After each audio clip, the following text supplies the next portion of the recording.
Pakistani family तो कैसे हैं आप सब? मेरा नाम जान है यार। बहुत ही बड़ा वीडियो निकल कर आ रहा है, एक बहुत ही बड़ी वीडियो भी चल रही है इंडिया में, और हाँ पूरे पाकिस्तान में भी चल रही है। और पाकिस्तानी लोग यही बोल रहे, देखो ये है भारत के अंदर आज़ादी तो मुसलमानों की। तो मैं पहले वीडियो का टाइटल बताता हूँ, सब समझ आ जाएगी कि भाई रास्ते पर दिल्ली में नमाज पढ़ते हुए मुसलमानों को पुलिस वालों ने पिछवाड़े पे लात मार कर भगाया। अच्छा, ये कब का भाग गया? अब ये मुझे नहीं पता, लेकिन बात जहां तक खटक रही है ना, वो है रोड पर। असल मसला है भैया, रोड पे नहीं पढ़नी चाहिए नमाज रोड पे, क्योंकि मस्जिद इंडिया में थोड़ी देखा जाए, इंडिया में काम भी 5-6 लाख मस्जिदें हैं। बिल्कुल ऐसे ही। लेकिन अब ये वॉच करते कंट्रोवर्सी बहुत हाई निकली हुई है। पाकिस्तान में भी इसका बहुत ही ज्यादा हाइप हुआ है कि बोल रहे हैं देखो पाकिस्तानियों, तुम शुक्र है तुम्हें एक अलग देश मिला कि भारत के अंदर ये चीज हो रही है। लेकिन वो अब इन गधों को कौन बताए, लेकिन वॉच करते कौन करते स्टार्ट। दोस्तों 8 मार्च को दिल्ली के इंद्रलोक एरिया में सड़क पर नमाज पढ़ते लोगों को लात मारते हुए एक पुलिस वाले का वीडियो वायरल होने के बाद दिल्ली पुलिस ने घटना के जिम्मेदार सब इंस्पेक्टर को और पुलिस पोस्ट इंचार्ज को फौरन सस्पेंड कर दिया। जब से घटना का वीडियो सामने आया है, पूरे सोशल मीडिया पर इस पर जबरदस्त डिबेट चल रही है। एक तरफ ऐसे लोग हैं जो पुलिस वाले के सस्पेंशन को ठीक बता रहे हैं, वहीं एक सेक्शन ऐसा भी है जो पुलिस वाले को यह कहकर डिफेंड कर रहा है कि पुलिस वाले ने तो पहले अपने लेवल पर इन लोगों को वहां से हटाने की कोशिश की थी। और जैसा कि आप इन विजुअल्स में देख भी रहे हैं कि ये पुलिस वाला सड़क पर कपड़ा बिछाकर नमाज अदा करने वाले नमाजियों को हटाने की कोशिश कर रहे हैं, और जब वो नहीं हटे तो उसने नमाज पढ़ रहे एक आदमी को लात मार दी। इस पूरे इंसिडेंट्स के बाद से बड़ी तीखी बहस छिड़ गई है। एक तरफ लोग कह रहे हैं कि माना कि पुलिस वाले का लोगों को यूं मारना जायज नहीं था, मगर क्या यूं बीच सड़क पे नमाज पढ़कर वहां आने जाने वाले लोगों के लिए मुसीबत खड़ी करना जायज?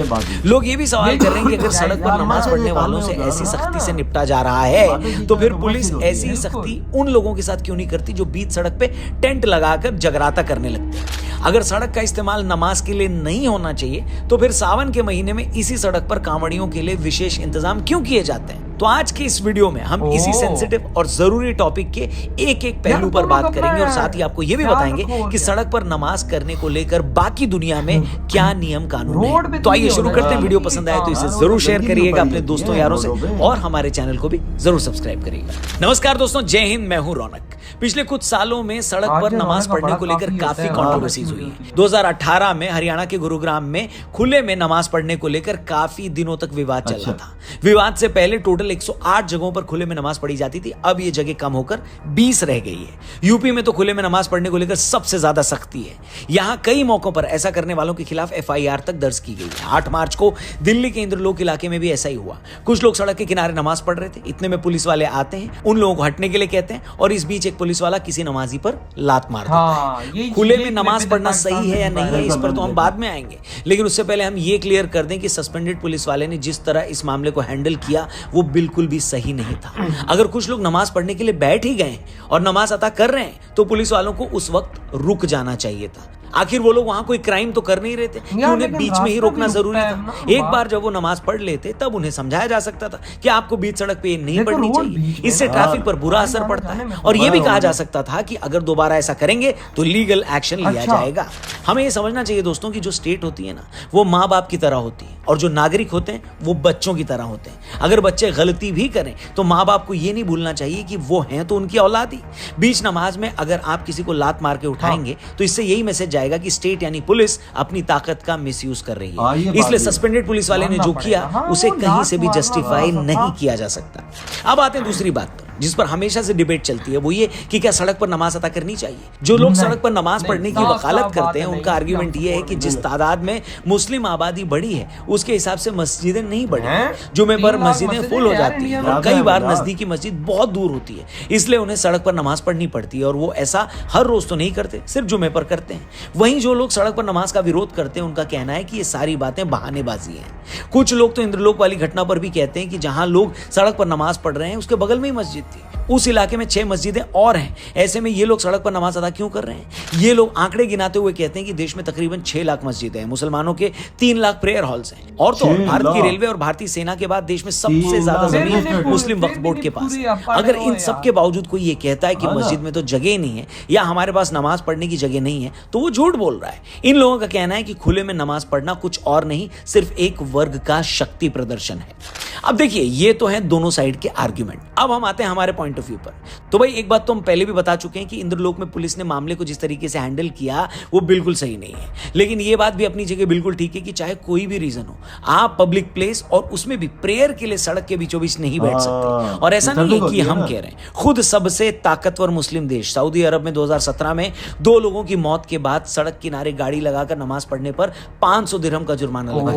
ऑर्गेनाइजर की एक रिपोर्ट कहती है कि दुनिया के 27 मुस्लिम देशों में यूं सड़क पर नमाज पढ़ने पर रोक। कुछ भी हो सकता है। फ्रांस में भी 2011 में सड़क किनारे नमाज पढ़ने या कोई भी धार्मिक प्रार्थना करने पर रोक लगा दी गई थी। पिछले साल इटली में इस तरह का कानून लाने की पहल की गई थी। अब जितने भी देशों में इस तरह की रोक है, उसका मतलब ये नहीं है कि वो किसी धर्म विशेष के खिलाफ हैं। अगर सऊदी अरब जैसा सबसे अमीर और ताकतवर मुस्लिम देश ऐसा कर रहा है तो क्या वो मुस्लिम विरोधी है? ऐसा करने के पीछे हर देश की यही सोच होती है कि अगर लोग सड़क पर प्रार्थना करने लगेंगे तो उससे एक्सीडेंट हो सकता है, ट्रैफिक प्रभावित होगा, और एक बार आपने ऐसी परमिशन दे दी तो फिर लोग कहीं भी ऐसा करने लगेंगे। अब क्वेश्चन ये है कि जब इतने मुस्लिम देश ये बात समझ सकते हैं, यूरोप और अमेरिका में रहने वाले मुस्लिम वहां के लॉ का सम्मान करते हुए ऐसा नहीं करते, तो फिर भारत में ऐसी मनाही को एक मजहब के खिलाफ साजिश के तौर पर क्यों देखा जाता है? तो इससे साफ जाहिर हो रहा है कि किस तरह से मुसलमानों के खिलाफ एक नफरत पैदा कर दी गई है। ये तो भी मैं अपनी रोटी शेक में पुलिस पाकिस्तानी का जो औहदेदार है उसके जहन में कितनी नफरत है मुसलमानों के ताल्लुक से। कोई भी सभ्य समाज, सिविल सोसाइटी नियम कानून से चलती है, न कि इमोशन से। सोसाइटी ठीक से फंक्शन करे इसके लिए कानून बनाने ही पड़ते हैं। इसलिए इस बात में तो कोई डिबेट नहीं है कि सड़क पर नमाज पढ़ने को एक्सेप्टेबल नहीं माना जा सकता। लेकिन यहीं से दूसरा सवाल भी निकलता है जो कि बिल्कुल जायज है, वो ये कि अगर सड़क पर नमाज पढ़ने से लोगों को रोका जाए तो फिर दूसरे धर्मों को भी सड़क पर किसी तरह के कार्यक्रम की इजाजत क्यों दी जाए? आप भले किसी भी धर्म के, खुद से पूछकर देखिए क्या अलग अलग धर्मों के लिए अलग अलग रूल हो सकते हैं क्या? अगर सड़क पर नमाज नहीं पढ़ सकते तो फिर नवरात्रों के वक्त सड़क पर जगराते की इजाजत भी नहीं मिलनी चाहिए। कांवड़ यात्रा के समय सड़क पर टेंट लगाने पर भी सवाल उठेंगे। आखिर इन सब से ट्रैफिक पर उतना ही असर पड़ता है जितना नमाज से पड़ता है। मगर दिक्कत यह है कि हमारी सोसाइटी में धर्म को हमने ऐसा टॉपिक बना दिया है कि धर्म या मजहब के नाम पर होने वाले किसी भी कार्यक्रम पर लोग सवाल उठाने से डरते हैं। अगर सड़क पर नमाज पढ़ी जा रही है तो पुलिस को ही डर होता है कि अगर रोका गया तो लोग नाराज हो जाएंगे। अगर सड़क घेर कर जगराते का पंडाल लगाया गया है तो किसी पुलिस वाले की हिम्मत नहीं कि वहां जाकर लोगों को हटा दे। मगर यकीन मानिए दोस्तों, चाहे मुसलमान हो या हिंदू, दोनों ही तरफ से ऐसे बहुत से लोग हैं जो ये चाहते हैं कि इनमें से सड़क पर कुछ भी नहीं होना चाहिए। देश सिस्टम से चलना चाहिए, कोई भी चीज सिस्टम से ऊपर नहीं होना चाहिए। आप कोई भी दलील देकर यह साबित नहीं कर सकते कि मंदिर और मस्जिदों में लाउडस्पीकर क्यों जरूरी है। कितने ही मुस्लिम देशों में मंदिर के बाहर लाउडस्पीकर लगाना अलाउड नहीं है, मगर आप भारत में ऐसा करके देख लीजिए जरा। यूपी में ऐसा हुआ क्योंकि योगी ने यह पाबंदी मंदिर और मस्जिद दोनों के लिए लगाई। मगर कितने ही स्टेट ऐसे हैं जहां आज भी मंदिर और मस्जिदों पर धड़ल्ले से लाउडस्पीकर चल रहे हैं। लाउडस्पीकर से सुबह शाम आने वाले इस आवाज से एग्जाम देने वाले बच्चों को तकलीफ होती है और जिन बुजुर्गों की तबीयत खराब होती है वो भी परेशान होते हैं। मगर मजाल है कि कोई इस पर ध्यान दे दे। आखिर में एक छोटा सा एग्जांपल देकर मैं इस वीडियो को एंड करूंगा। दोस्तों, जब आप 17-18 साल की उम्र में बाहर पढ़ने के लिए पहली बार घर से निकलते हैं, फिर दूसरे शहर में जाकर आप किसी के साथ रूम शेयर करते हैं। जिसके साथ रूम शेयर करते हैं उसकी प्राइवेसी का, उसके कंफर्ट का ख्याल रखते हैं। रात के 11 बज गए हैं, अगर आपको नींद नहीं भी आ रही है लेकिन आपका साथी अगर सोना चाहता है तो आप उसके लिए कमरे की लाइट बंद कर देते हैं, क्योंकि आप जानते हैं कि ये सोने का वक्त है।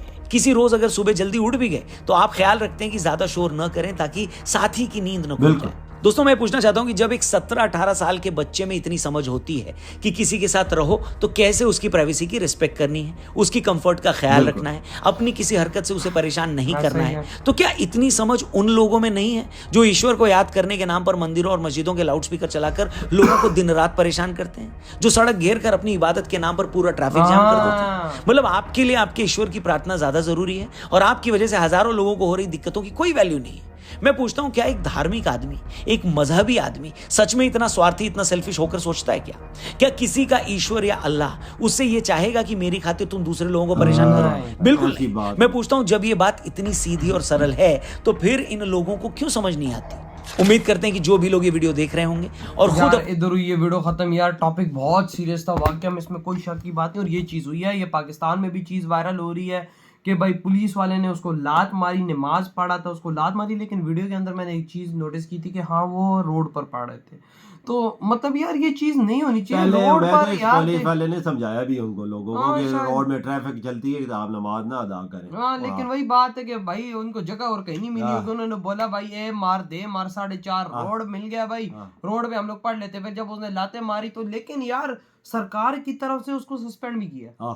बिल्कुल, ये देखो ये चीज मुझे काफी ज्यादा शॉक किया है इस चीज ने कि ये जो मोदी जी है उन्होंने डायरेक्ट इनको वो कर दिया, सस्पेंड किया कि भाई आपने लात मारी तो मारी क्यों यार। वजह चलो जो कुछ होना था, पर इबादत की जगह मस्जिद है। हाँ यार 3 लाख है, देखो 3 लाख रजिस्टर्ड मस्जिद इंडिया में, और 6 लाख है छोटी मोटी भी मिला लो तो 6 लाख। यार आप खुद सोचो कि 25 करोड़ उधर भी, चलो 30 करोड़ मुसलमान हो गए भाई। पाकिस्तान में इतनी तो मस्जिद है नहीं, लेकिन हम लोग पूरे आ जाते तो वो क्यों नहीं मस्जिदों में पूरे आ सकते? ये बात भी है ना वजह। 25 करोड़ हमारे पास मस्जिद तो है, लोग जाते हैं, बिल्कुल वो भी जगह खाली होती, कोई जाता ही नहीं। और वहाँ पर मतलब जहरी बात है भाई, सब जगह होती है, लेकिन वही बात है कि अपनी मनमानियां कर। अगर आप ट्रैफिक को रोक के नमाज पढ़ते हैं, कोई ट्रैफिक वाला ऐसा भी होता है कि कोई चीज को मरीज भी आ सके, एम्बुलेंस गुजर सकती है, कोई अगर कोई जाने वाला गुजर रहा हो तो उसकी जान भी बचाई जा सकती है ना, अगर ना पढ़े तो। जहरी बात है, अगर ये नमाज पढ़े आगे से गाड़ी आके रुक जाए भाई, एम्बुलेंस आगे रुक जाए तो भाई कहाँ से बंदा जाए? अगर 10 मिनट नमाज में लगते हैं तो वो तो गया बंदा।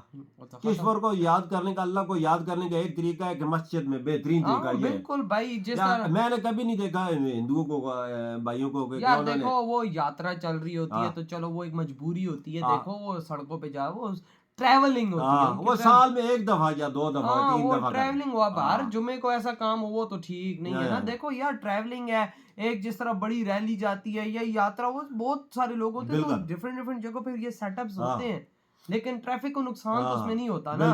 तो यार आपकी क्या थॉट है भाई साहब? मैं तो कहता हूँ कि यार देखो पुलिस वाले लात तो भाई साहब मारी है, लेकिन ये है कि भाई उसको लात नहीं मारनी चाहिए थी। हाँ जो उन्होंने किया मुसलमानों ने वो तो गलत किया है, वो तो टोटली रॉन्ग। मैं तो उसी के हक में नहीं हूं ना, रोड पे नमाज अदा लेकिन करने ये का बात है उसे लाते मारी है ना, आप दोबारा ये नहीं पढ़ेंगे। ये नहीं पढ़ेंगे। नसीहत आ गई, इनको लाते पड़ी है ना जो पीछे से, वो दोबारा नहीं करेंगे। नसीहत आ गई, नसीहत आ गई है, नसीहत देना भी जरूरी थी भाई साहब। ये याद है चीजें है ना, इबादत का तरीकाकार होता है ना, मस्जिद अच्छी चीज है, मस्जिद में हमारे यहाँ पाकिस्तान में रोडों पे नहीं पढ़ते तो उधर वो क्यों पढ़े? ये बात भी वही ना। तो यार आपके क्या थॉट है तेरी वीडियो खत्म करते?